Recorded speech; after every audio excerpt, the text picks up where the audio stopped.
Déclaration politique du bureau politique du parti Agissons pour la République, AREP en sigle, parti politique cher à son excellence, Maître Guy Luando Mboyo, autorité de référence et initiateur. Les bureaux politiques du parti réunis en session extraordinaire ce samedi 23 novembre 2024 au siège national du parti pour statuer sur les questions politiques de l'ère. Fort de son poids politique, constitué de 8 députés nationaux, 9 sénateurs, 37 députés provinciaux, un gouverneur, des vice-gouverneurs, des présidents d'assemblée provinciale, des vice-présidents d'assemblée provinciale, 8 autres membres des bureaux d'assemblée provinciale et 11 conseillers municipaux. Considérant que l'amour inébranlable et l'attachement inconditionnel à la République démocratique du Congo s'impose à tous les Congolaises et Congolais, sans distinction aucune, comme un devoir naturel et non négociable face aux intérêts égoïstes des uns et au plan hégémoniste des autres, considérant que face à l'existence réelle de menaces diverses qui pèsent en permanence sur l'intégrité territoriale de notre pays suite à plusieurs années d'une guerre injuste nous imposée, considérant les efforts déployés et les sacrifices consentis avec courage et abnégation par son Excellence Félix-Antoine Tshisekedi Tshilombo, président de la République et chef de l'État, ainsi que les autres institutions de la République pour la préservation de la dignité du peuple congolais et la protection du territoire national hérité de nos ancêtres, considérant que les droits à l'autodétermination est irrévocablement reconnu au peuple souverain par la Constitution ainsi que les instruments juridiques internationaux, considérant que tant l'émanation d'une expression collective de vivre ensemble, la Constitution s'avère être un contrat social dont l'acteur principal demeure le peuple souverain, à qui revient la latitude de décider de son sort, directement ou indirectement, par ses représentants légitimes qui animent les institutions de la République, fort de la conviction profonde que le salut du peuple demeure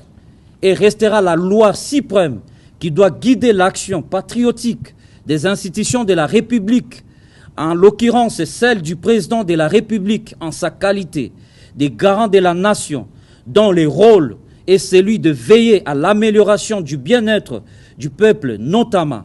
par la réforme des textes fondamentaux qui régissent la marche de la nation, étant donné que toute œuvre humaine est perfectible. Déclarons ce qui suit. 1. Exprimons notre attachement au droit reconnu au peuple congolais, souverain primaire, de décider librement et sans restriction sur la direction de son avenir par les choix des règles qui doivent la conduire vers la destinée glorieuse et sa vocation naturelle de locomotive de l'Afrique. 2. Disons non à toute tentative matérielle ou intellectuelle destinée à restreindre les droits et la liberté du peuple congolais, à réfléchir sur la possibilité d'améliorer les règles des droits qui régentent la nation dans le but bien compris d'assurer sa survie comme un peuple fier de son identité et de son histoire. 3. Disons oui à la vigilance, à la maturité affichée par les peuples congolais face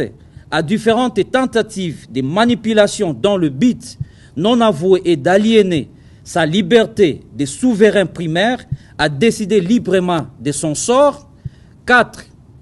Soutenons particulièrement l'idée d'une réflexion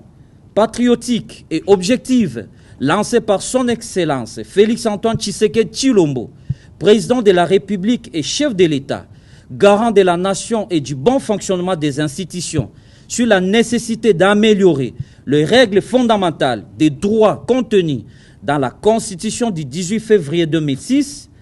par ailleurs, adoptée dans un contexte historique et politique particulier qui a sensiblement évolué à ce jour au point d'appeler inexorablement une révisitation profonde. 5. Exhortons le gouvernement à œuvrer davantage sur les projets qui touchent directement à la vie sociale de la population, notamment l'accès à l'eau et à l'électricité, les soins de santé de qualité, l'accès à la scolarité, la paix à l'est du pays, les infrastructures routières, mettre fin aux embouteillages, l'accès aux denrées alimentaires de première nécessité, le paiement régulier des denrées des agents de fonctionnement d'État,